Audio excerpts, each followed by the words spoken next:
Hello, everyone. I'm Melissa Budzinski, and I'm a program staff at Gilda's Club, Grand Rapids. We're so glad that you can join us in our virtual clubhouse today.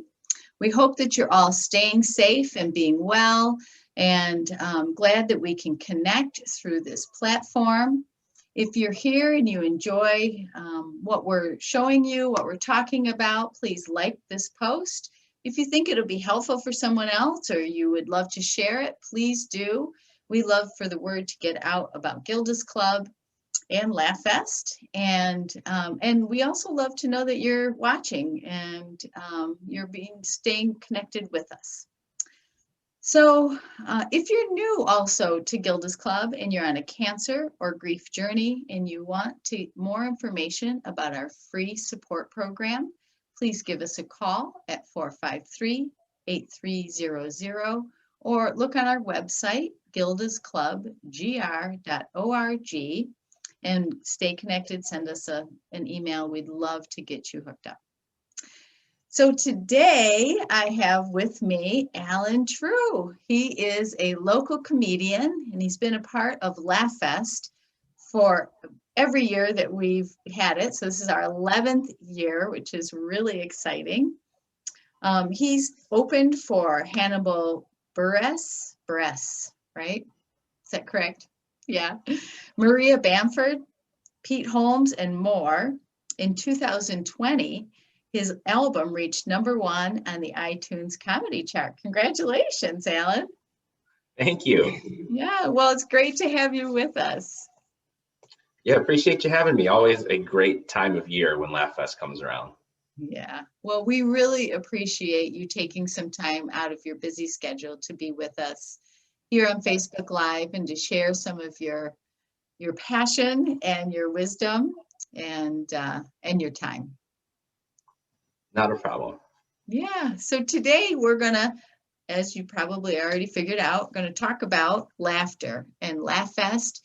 And Alan has been making jokes and telling jokes for a very long time, writing jokes. And he's also been holding workshops for LaughFest in schools and during the LaughFest festival in the past, and sometimes right at Gilda's Club with our members. And so he's going to share with us his wisdom about his workshop of how to tell a joke, how to write a joke, and all of those things. So with that, I'm going to let you take it. So, all right. Yeah, so this is a shortened version, a teaser version, if you will, of what we'll do in the full First Timers workshop, which will take place on Saturday. And so the first thing I think is always the beginning of why somebody wants to tell a joke or wants to get into stand-up, and then the writing of that joke and the cultivating of that joke.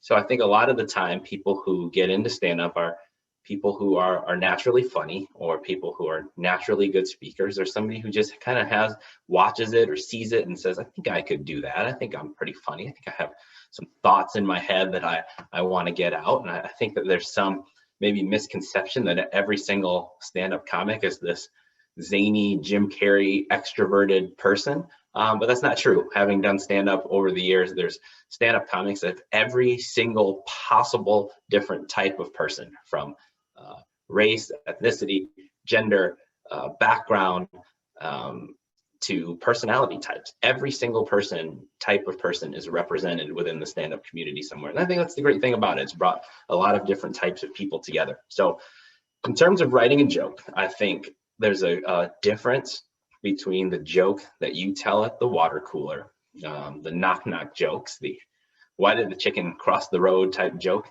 and even the more adult type water cooler office jokes, and then what you bring to the stage. You would never turn on Last Comic Standing and see, one of the finalists stand up there and tell just, riddles for 5 minutes. So there's a difference between what you bring to the stage than what you would tell as a joke in your normal life, which is why it's difficult sometimes if you ever meet a stand-up comedian and you say, hey, tell me a joke.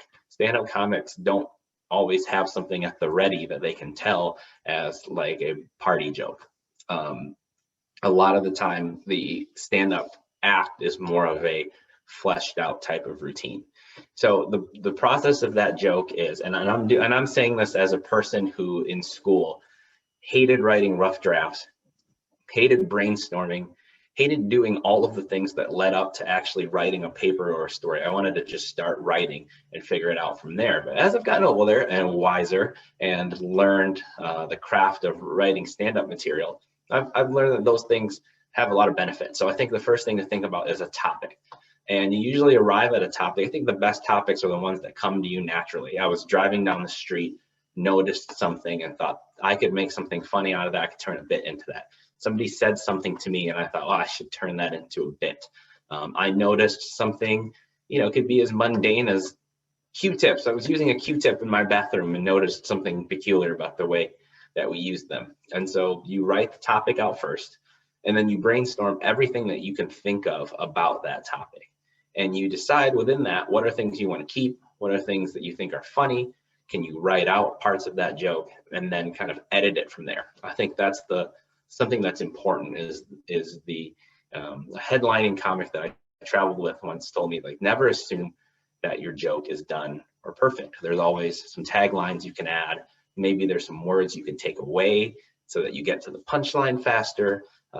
There's always, like, those are always being edited. Some of I think my best material now are jokes that started out and they weren't really very good, or maybe they were at least on their way to being good.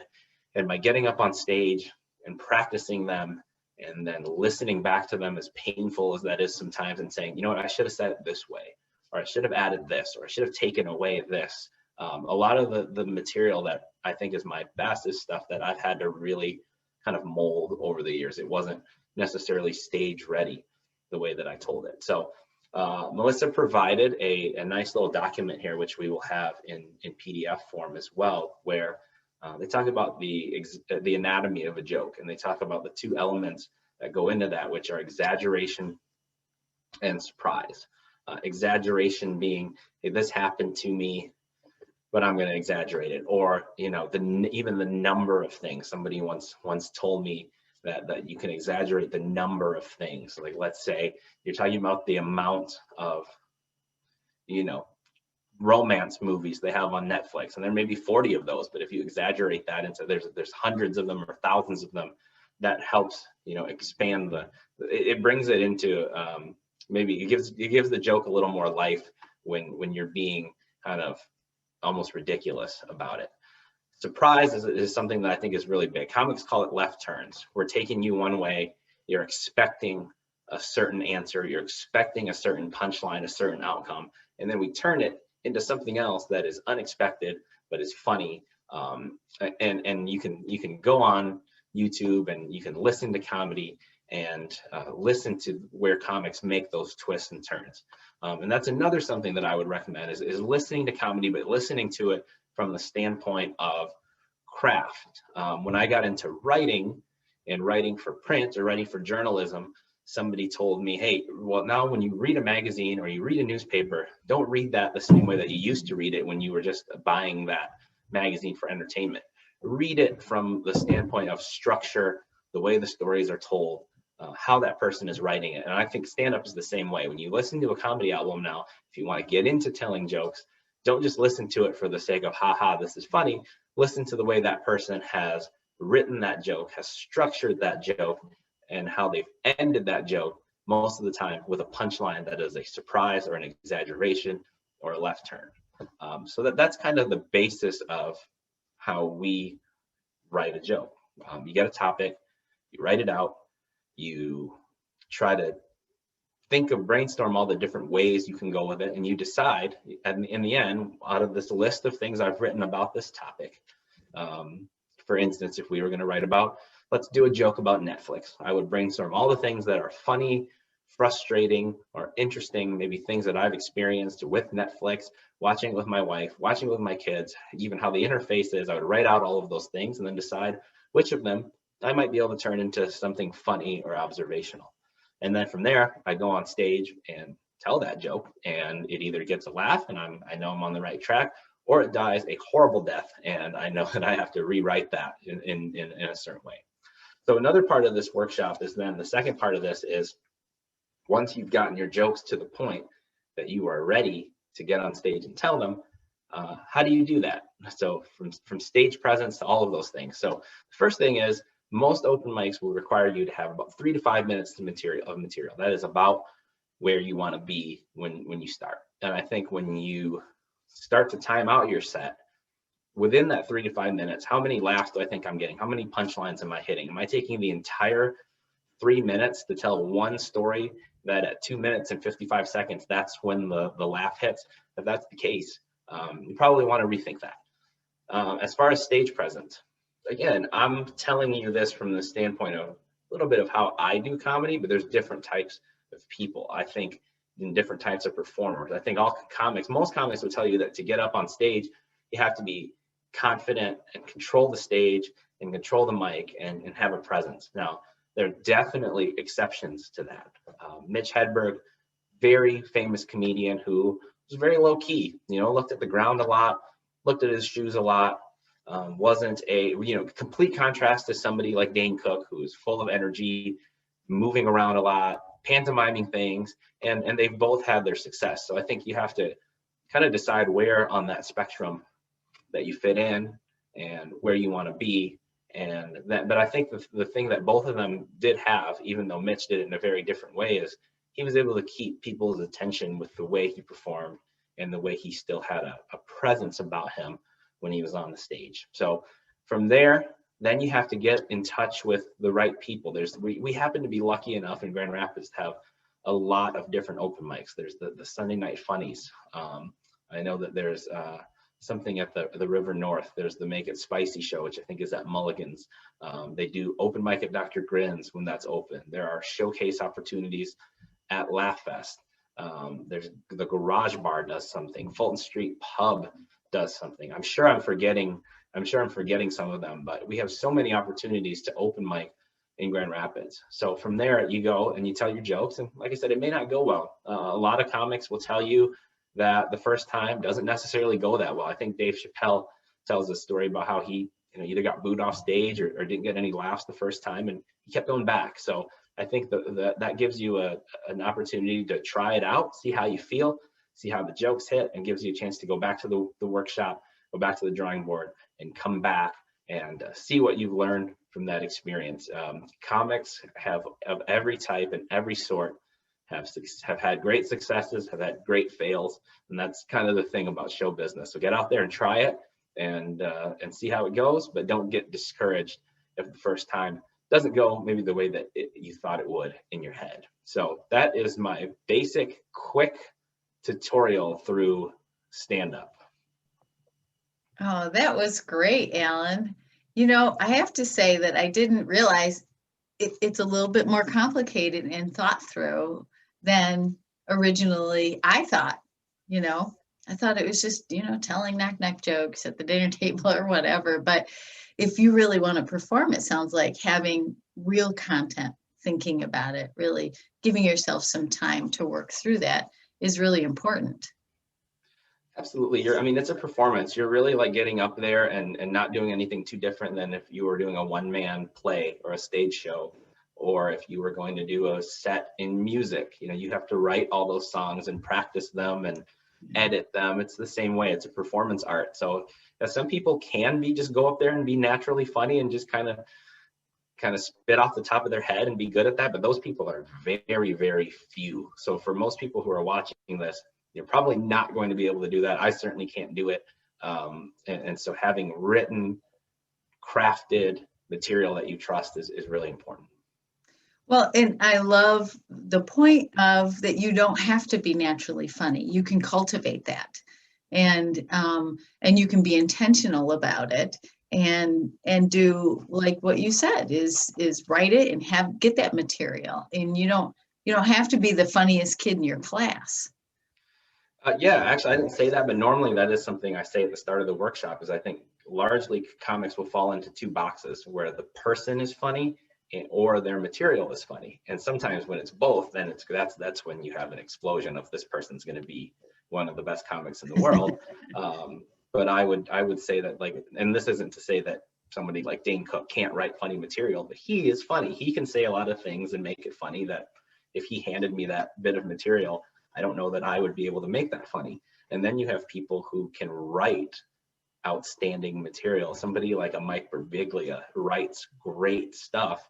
I don't know that Mike by himself, if you met him on the street, you would think, oh, this is this hilarious individual. I'm maybe a little bit more like that, where I don't know that even within my group of friends, people would have said, oh, he's the most outgoing person, or he's the most funny, natural person. But if you can write that material and you're confident in performing it, then you can have a place within the stand-up world. Ah, well, and it makes me think of two things. A is that you really can just be who you are. And I loved how you talked about, your stage presence, and some people have certain ideas about how to do that, but really you can use whatever kind of comes natural to you. If you're naturally quirky or whatever, that might add to the show, right? Instead of take away from it. I mean, you can go to any, even the LaughFest showcases, and watch those. And there is, like I said, every different possible type of person and personality type is represented within that group.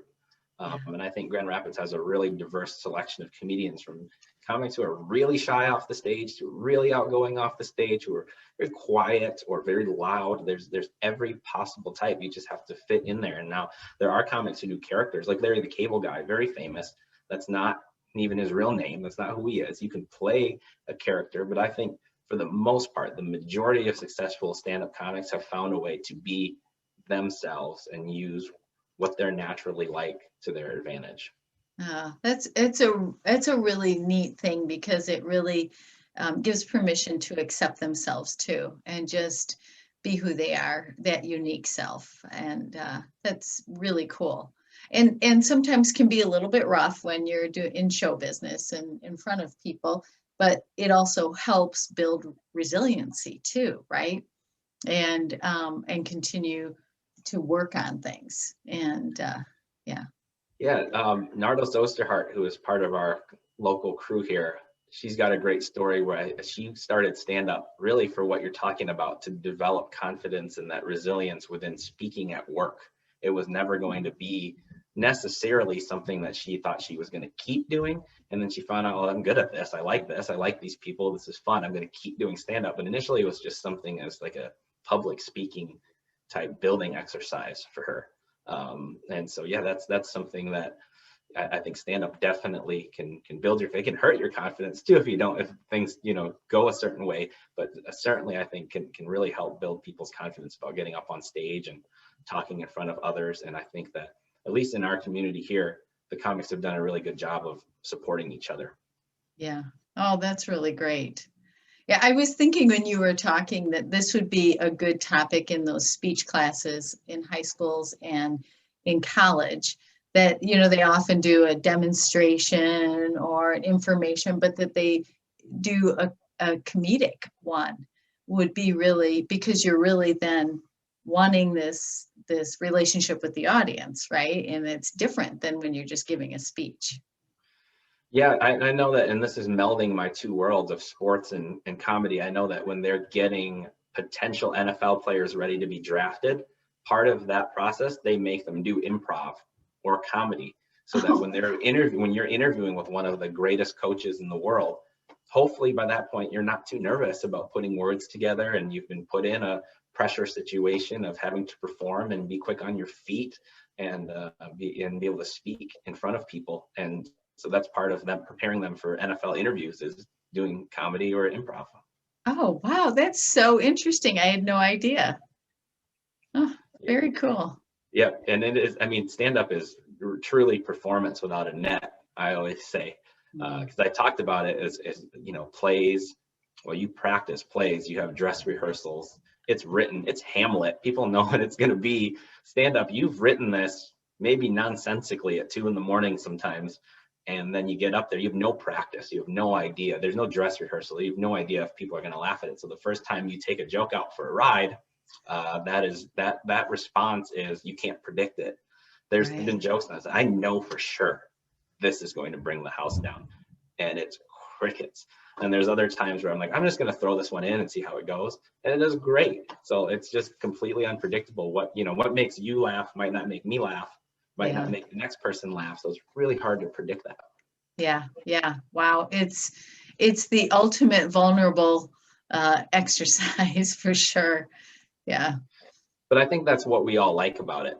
That's also kind of the drug that feeds us a little bit. It's like fishing. You sit there and you keep throwing lines in the water. When something hooks and you pull it in, feels really good. So Yeah. that's part of why we enjoy it. I mean, you can bomb 10 times, but the one time that a crowd really connects with you, I think it takes away a lot of the any other frustration. Oh, yeah, that must be a really good feeling. One other thing I was thinking about, and then we'll get to the other things, but is that there are more jobs in comedy than just being the front person, right? Is that you talked about this writing, and I was thinking about Saturday Night Live, and they have a whole writing crew. Like I didn't know this when I was younger, but they have a whole writing crew that never goes to the stage, but their words go to the stage all the time. And then the actors who play that out, right? Yeah, in fact, I think Hannibal Buress, who we mentioned at the start, had been to LaughFest. He became a writer on SNL, I think, after he did the festival here. And so, yeah, so he went that way. And that's, again, different personality types. If you're a person who can come up with funny stuff, but maybe you're not quite into acting, or some people use that as a bridge. You know, there's writers, and there's some people even write for other stand-up comics. Mm-hmm. And there's even within stand-up, you know, you have the MC who and the feature act and the headliner who are all stand-up comedians, but usually they're at kind of different points in their career. So you even within one show, if you go see a classically structured comedy show, you would see a MC who is probably on the newer end, a feature who's probably kind of in the middle, and then a headliner who is generally the person you're there to see. Oh, wow. That's really cool because then that's that support piece that you're talking about. And I think really a lot of this is all very applicable to kids too, is that, they might not be able to, um, go into a stand-up show, but they certainly could do it with their friends and their families, and they could support one another and help each other, and they could write for each other if they wanted, or be in a talent show at school, all of those kinds of things they could really do in that community sense and that supporting one another in that way. Yeah, I think for the most part, I'm not saying this about every kid, but for the most part, kids quite haven't sometimes developed that piece of their brain that we have yet that makes us get nervous when we walk out onto a stage in front of people. So I think it's good to introduce them to this at this age and get them used to that, speaking in front of people and just being confident and having a good time. So that's some of the great part of LaughFest, and having worked on some of the kids shows, is seeing them get up there, and some of them are nervous at first, and by the end, we're having to keep them off the stage because they keep wanting to get up there. We've had kids do try to do 4 or 5 encores, and then we've had those kids come back every year. There's kids that have been at families who have been at every single kids joke time for the 11 years, especially down in Holland when we did them at Herrick. There's the same people show up every year, and we've seen those kids go from, I think one of them was 2 the first time he got on stage, and he's a borderline teenager now, and they keep coming back every year. Oh, that's so cool. How exciting. Well, and before we start talking about your kids joke workshop, I do want to say I saw your kids shot that's going to be on our social media today, and it was awesome. I loved it. Your daughter was just hilarious. Talk about a naturally funny person. They both were great, but she just was like off the cuff saying things. Yeah, we did virtual school this year. The whole neighborhood we did school here, and it was from preschool all the way up to 3rd grade. And one day they all voted on who the funniest person in the group was, and they all picked her. She's the little one. She's the littlest one. So yeah, maybe we might have a little performer on our hands there. Yeah. Well, at least she's just really enjoying, I think she's enjoying that, not having that anxiety and that anxiety about, or I don't know why I said that twice, but anyway, so about being up in front of people. And she just is, yeah, it was great. So look for that, everyone. That's on, I'm sure you may have already seen it by the time you see this show. but it'll be on our social media feed on Instagram, Facebook, and I think on YouTube, and maybe on Twitter. I think we also have a Twitter account. So it was great. Yeah. So tell us a little bit about what is this kids joke time that's going to happen, and when is it going to happen, and how do we get connected to it? Yeah, so Kids Joke Time, every year we've done a couple of them, usually one at the Grand Rapids Library, one down in Herrick. We've done several out in Lowell. We did a bilingual one the last couple of years. So it's gone from having one or two of them to we have four. This year there's just one, it's all virtual. But I still would encourage everybody to participate. It's just a great, like I said, it's a great chance for kids to normally get up there and perform in front of this.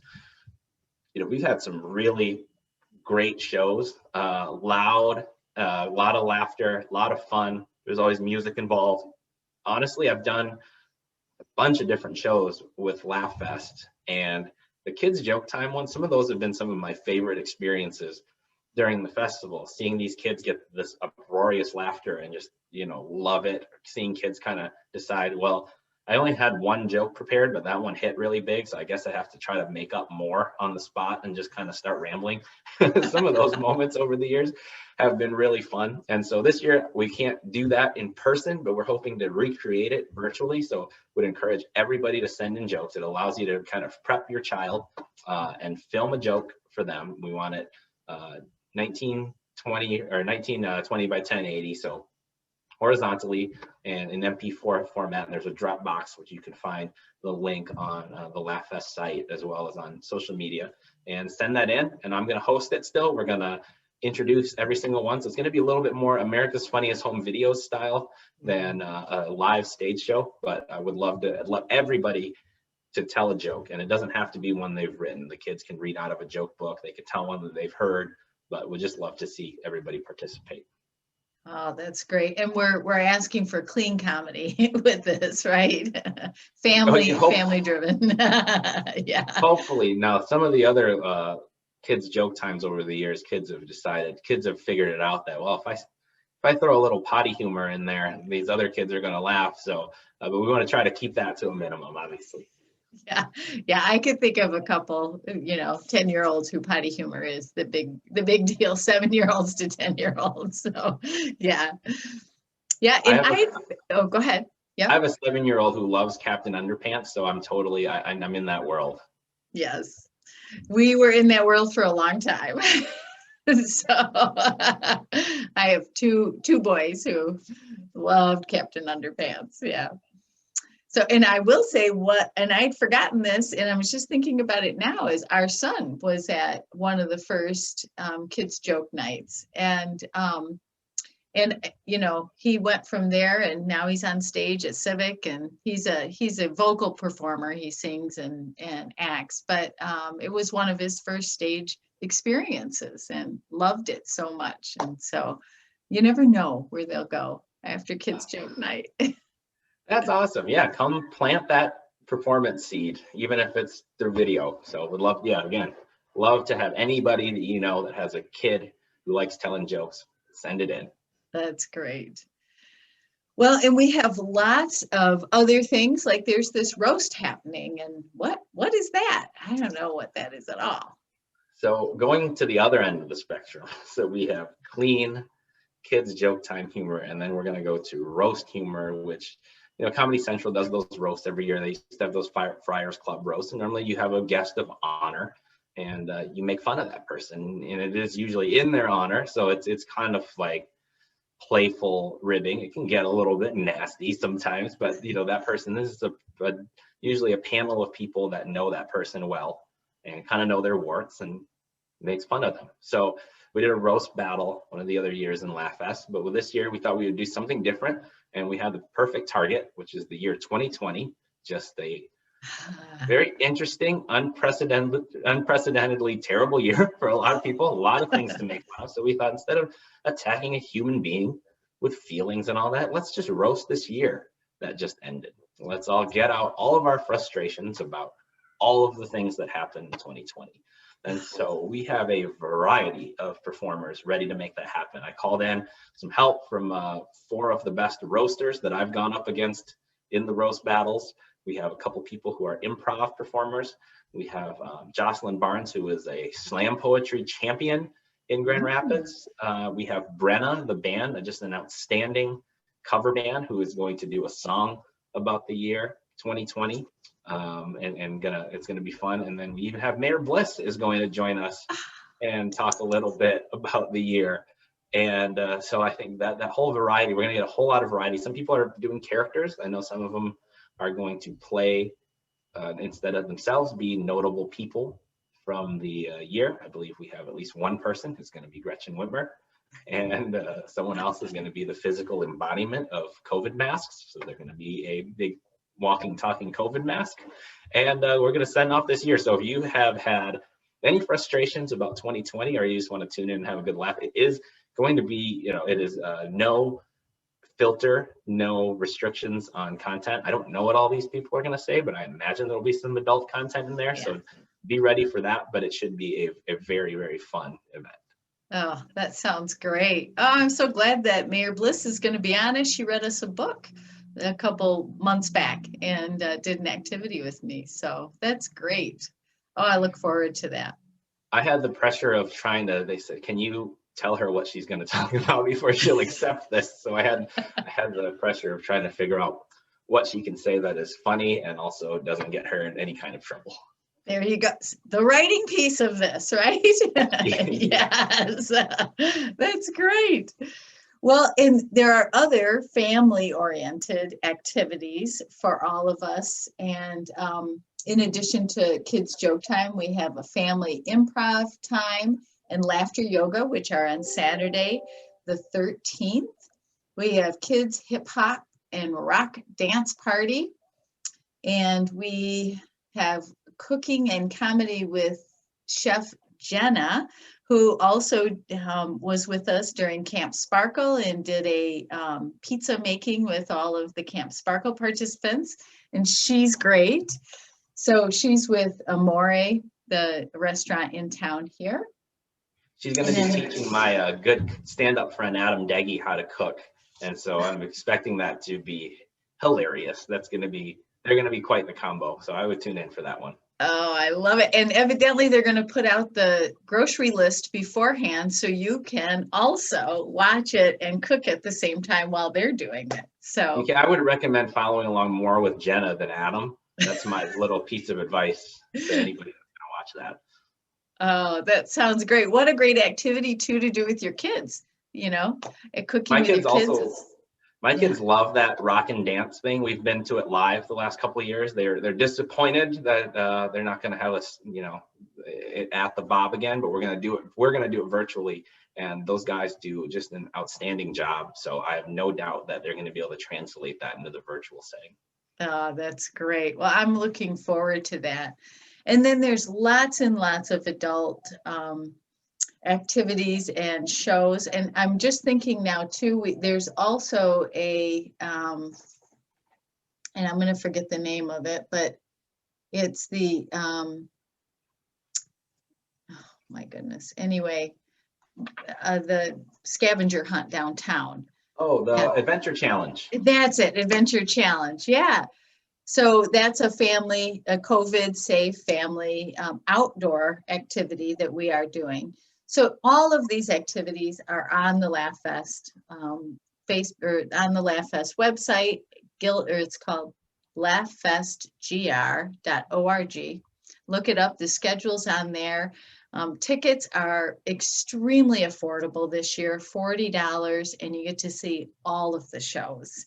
And not all of the family activities and shows are free of charge. So there's this mix of free and ticketed events. And if you have questions about it or thoughts about it, please let us know. If you watch this video and you wrote a joke, let us know about it. Send it to a snail mail or submit it for the Kids Joke Night. We would love to hear it. We'd love to see what you've created and what you're doing to help keep yourself laughing and feeling good these days. It's so, so important. So, from every year it's important, but especially this year. Alan, I think what you're doing for us and bringing laughter to West Michigan and helping us get people out of their box and connected and laughing is really, really important. We need that especially. So thank you for that. Well, thank you. It's my pleasure. I know when it was first brought up, I was going, how are we going to do this virtually? And then now that it's approaching, I'm getting very excited and it's all coming together, the roast coming together and the kids' joke time. So I am also very excited that this is still going on. Yeah, I am too. I'm just really, just very excited about seeing it all. I don't know, I'm just going to be watching everything. So we encourage everyone to connect with us and connect with LaughFest and at least get to one show, if not two or more this year. So thanks again, Alan, for being with me today and sharing your wisdom and your heart and your passion and your time with us in LaughFest. Looking forward to that. Thank you all for being with us on this Facebook Live program. Again, if you watched it and really enjoyed it, just, like it or share it with somebody. Hope to see you at the festival sometime.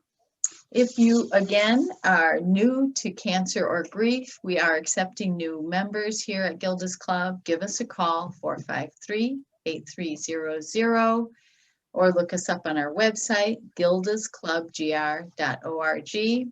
And again, if you're interested in LaughFest tickets or any of our events, that's laughfestgr.org. Take care and be well. See ya.